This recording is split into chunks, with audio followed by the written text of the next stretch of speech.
My name is Micah Stover, and I am a therapist. I work primarily with somatic healing, leveraging various sort of entheogenic medicines. Um, the work is always changing and in flux as we, in the psychedelic world, I feel like are constantly learning more about what medicines work best for what traumas and also how to stay in really non-appropriative relationship with these sorts of medicinal tools. So I'm trained to work with psilocybin, with ketamine, with cannabis, and also with MDMA. Um, and I don't only work with medicines. Sometimes I work with people without medicines, just doing somatic work. So it's a really individualized process based on what each individual kind of comes to me, and we work together to figure out what's going to be the most impactful healing journey. I think there's this little expression, research is me search. And I think most therapists can, at least to some degree, resonate with that. Like I went down the path of introspection, self study because of my own trauma, just in complete transparency, both personally and also from a epigenetic, intergenerational perspective. When I was in my, what now seems just very young days of early 20s, starting college, I, I couldn't decide initially, did I want to go down the path of psychology or philosophy? And I ended up doing my undergraduate degree in philosophy. And that was very intentional because, and it's interesting because now I still think I have a lot to learn, but it's been 20 something years. And I still find myself concerned sometimes with the way psychology wants to um, push towards like resolution, completion, diagnose, cure, fix, where philosophy is much more let us languish in the questions, because sometimes the questions are just as important as the answers, and the kind of impetus to push towards answer cure, I think it can be a bypass. So my background is a little bit unconventional in that my undergraduate degree is in philosophy. I then went on to do a master's in psychoanalysis. So, you know clearly I see value in all of the above. I'm actually starting a PhD this spring in depth psychology, and the focus of that program, which is why I chose it, is on Jungian psychology and the role of archetypes, and how, these archetypal designs kind of permeate our cosmology as a collective. So I was raised in a very conservative, evangelical, sort of Southern context. And so a lot of that in the early 80s, a lot of the messaging that I received was around the antithesis to curiosity, especially as a female, and more of a, acquiescence. So even the act of studying philosophy was a little bit rebellious, I would say. I was often the only girl in my classes amongst other, classmates who were males. Um, but I mean, that idea, so Socrates is known for that expression, know thyself. And that had such a deep resonance with me. Like, if I can know myself, then that's a really good start. And I think by the time I got to college, I had been through quite a bit of trauma. And so what I knew of myself were stories that were told, ideologies placed on top of me, and the trauma that was weaving all of that together. But on a soul essence level, there was a lot to discover. And so it really was through the portal of like education and these big ideas that I started to understand consciousness is a much more expansive thing. So it really was the beginning, emphasis on the beginning, because I think of myself as still being a student and hope to always be. I spent 5 years living in Mexico, and I was greatly blessed to have the opportunity to work alongside many curanderas and curanderos in that time. And it's so interesting how things are so culturally filtered, right? So in an indigenous setting, there is not the same kind of delineation that I feel in the West between the masculine and the feminine. In fact, they are like symbiotic, energetic frequencies of which we need both to heal the whole. How how logical, how beautiful.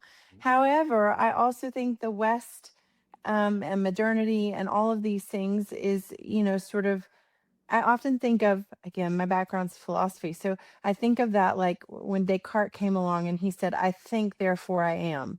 What a turning point in consciousness that was, because it moved away from this more metaphysical exploration of identity to rationale and reason as being the defining I, the defining rule. And I think that that is that conjuncted with a lot of other movements like feminism and so on and so forth, of which there have been many iterations.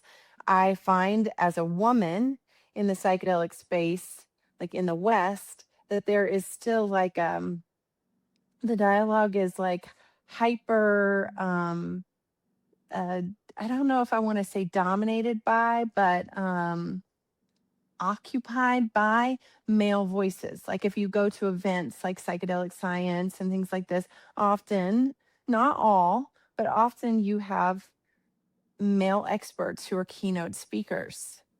And it strikes me as like noteworthy because I also, in addition to being a therapist, I do a lot of training and mentoring of younger therapists, coming up therapists who want to do this work. Almost always in trainings, it's like 3 to 1 females to male. So I would say the irony there is that we've got this like presentation of the masculine sort of leading the discourse, but we often have the females holding the container. Um, that strikes me as noteworthy. Personally am descended from a lineage of midwives, and I often think of my role not that different from my great aunts, my great grandmothers, who were the psychedelic space is, and the birth space is a psychedelic space. It is a great I don't know, like restructuring of time, space, reality, identity, self, so on and so forth. And I think women have been holding these spaces for like all of time. So I think it has something to do with like science, science and spirit. And that maybe I'm being a little bit philosophical here, but that is part of who I am. Women tend to be a little bit more in touch with that metaphysical because we are the conduits for spirits coming through, where men, by design, tend to be a little bit more cognitive, rational.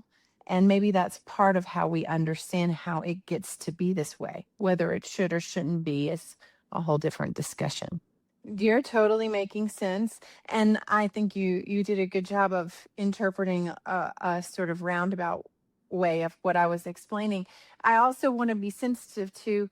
I think that which you just said is 100% true, but I also want to be really sensitive and not too reductionistic or come across as too harsh because I have many male colleagues and mentors who work in this field who come to this space not in that way, right? So I think it's about I just want to be I don't want to be, too bashing of it. I just want to say, I guess what I'm saying is that one of the things I hope for when I think about the future of our collective humanity, of our healing, of this work, is that we can remember a much more like ancestral, indigenous way of approaching this work as like the masculine and feminine are both necessary essential vibrations, frequencies, medicines. There are different kinds of medicines. This is one of my like, oh, and I might make people upset by saying this, but I do that sometimes. This is one of my critiques on like the original feminist movement. Even though I understand what it stemmed from, they had no rights, they wanted equality. However, I would argue fundamentally women and men are not equally designed. We're differently designed with intention. And those differences in our design, when we're not fighting about power, actually have immense capacity to bolster one another. I think everything was a conscious choice, but also I don't think I knew exactly what it was going to make, if that makes any sense. Like I made conscious choices all along the way, and they led me to exactly where I am. But where I am is not necessarily what I knew it would look like until I got there. Which is, I am a person who loves to think about quotes. And there's this beautiful writer, Rainer Maria Rilke. If you're familiar with him, he wrote a phenomenal book called Letters to a Young Poet. And inside that book, I'm not going to be able to quote it totally from memory, but the essence of the quote is to love the questions themselves as much, if not more, than the answers, so that some long, distant day you might find you've lived your way into the answer. So I'm still on that path.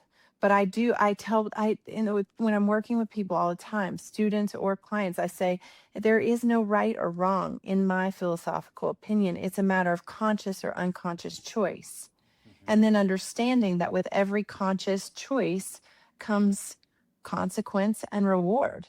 And that doesn't mean we've done bad or we've done good. It's all about our training, our initiation to lead us on our path where we're intended to go, of which I'm still on my way. This is one of the ways that I discern personally as a practitioner, is this path suited for this person? Meaning the psychedelic path.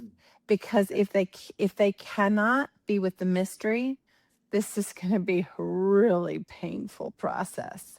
If the mystery is foreboding but also calling, then let's step forward and see where it goes.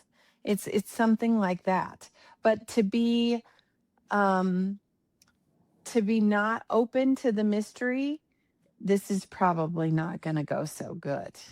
Because the further you go down this road, the more you understand it is all mystery. And everything that we think that we know and control is often rooted in an illusion. And this is why I love, when people come to me and they're like, how do I prepare? What do I expect? And this is all getting into it, right? Because we're trying to quantify and control the mystery already. But it's also valid because if anyone's going to go on a quest, well, if they've got any kind of sense, they need to prepare themselves. You need to have provisions for your quest. So I believe heavily in like preparation before we do this kind of work. But half of what we're preparing ourselves for is how to unlearn everything we learn about control and about knowing and see if we can begin to understand what it means to surrender. I mean, I think that the role of, in my humble opinion, a psychedelic therapist is multifaceted. Like, and I talk pretty directly, like instructively with clients about this. This isn't a passive kind of therapeutic process where you're just going to come and we're going to talk about the stuff. Well, we have to some degree because I need to know what I'm going to be working with because like one analogy that I use is like you wouldn't do surgery and not do any pre-op evaluations. This is like metaphysical heart surgery. I need to know what's in there before we go in so that we're the most effective when we're in there. However, if talking was going to solve all of our problems, we wouldn't even be here at this point. So this is certainly not going to be a matter of just talking. So then the next thing that's really critical to me is this business of consent. So I'll take a minute to talk about this. I think that I would say at least 50% of the people who have come into my purview over the years of doing this work are like, I'm desperate to do this work. I'm ready to do it right now. I don't know that they've consciously consented to anything because they don't even understand what they're saying yes to. So I spin what some people might call an obnoxious amount of time talking about what are you saying yes to, and are you sure based on that understanding you still say I do? Because if not, let's stop. And so part of that is then the role of therapist is not just listener and space holder, but educator, teacher. Like, let me point you in the direction of things that might help orient you. And that can be any number of things, from podcasts where people can listen to rich conversations and sort of feel into the nuance. I often point people to things like poetry, like the stuff that touches art, that touches on the mystery. That's what art is. And so the more we can get comfortable with that sort of way of language, that's the language that medicines speak: symbol, metaphor. I have been writing that book for a long time before it finally birthed. It was a very long gestation, but it took many iterative shapes along the way. I think it began after a very traumatic birth with my oldest son. And I don't know exactly all the symbiotic reasons that came together. I think it had a lot to do with intergenerational trauma, epigenetics that kind of got birthed out along with my child. And there was a story to tell. And at first, it felt like catharsis. And then over time, namely through the pandemic, when people found themselves in crisis and started seeking out this kind of healing, I realized this is not my personal cathartic story or memoir. This is a story about, wow, the vastness and also the solidarity in our human suffering. We're living in silos, but we share so much pain. And so the book really is about that. It's about um, trauma and leveraging psychedelic medicines in order to help work through and heal that trauma from the beginning, the preparation stage, to the actual psychedelic state, to the integrative state, and what does that arc look like? Um, and so the book's kind of got a combination of elements in it, which I intentionally did, which is to have sort of the voice of me that you're hearing most now, which is like the therapist, the teacher, sort of explaining how this goes and what happens. And then every chapter also has like a real life story that is illuminating whatever elements of the psychedelic experience is being talked about in that chapter. And that felt really important to me. Brene Brown says stories are data points for the soul. This, a real human vignette can sometimes make so much more of an impact than 50 pages of theoretical data. Right? Because that's what people connect to. So every chapter has a story. Some of those are my own personal stories. Many are clients who graced me with the permission to share aspects of their story.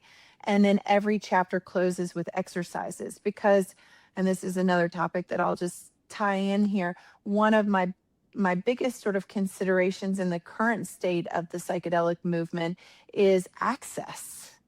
As it becomes more and more commodified and capitalized, like, how do people who need it most but don't have financial resources, how do they access it?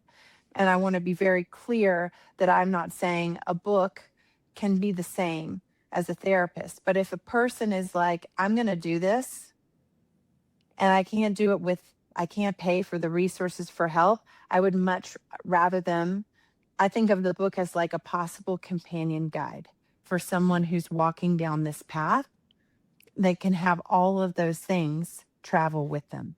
And that's better than going it alone.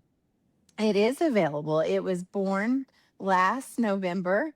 What was last November? November of 2025. So it just had its first year birthday. And people can find it on Amazon or through Barnes and Nobles. In certain areas of the world where people are more in the know about this kind of work. Their indie bookstores carry copies. So it's available sort of all around. I just learned that it's going to be translated into Spanish, which is very exciting. Um, and so that will make it increasingly available in Latin America as well, which is another, I should mention, another big point of the book was to talk about where does the kind of Western clinical model, where does it meet and mingle nicely with the indigenous roots of this work. It's called Healing Psychedelics. And really, the title was intentionally designed to suggest a couple of things. One is that psychedelics can be very healing. And also, I think we have a lot of work to do to heal a lot of negative stigma and misconceptions about psychedelics and psychedelic work. And so both of those things are really addressed within the pages. I think that psychedelics have such an incredible capacity to change and transform a life. And I also think it's really important. What I've seen over the last few years as they become almost like mythicized is that we have to move towards something of this kind of grandiosity with the right reverence and the right discernment and the right support. And so it's really important that we have people in our world that we can talk to help us tease out, am I coming at this with a hungry broken heart? Not that that's wrong, but let me make sure that I'm really ready so that I don't end up inadvertently hurting myself worse because I didn't really know what I was saying yes to.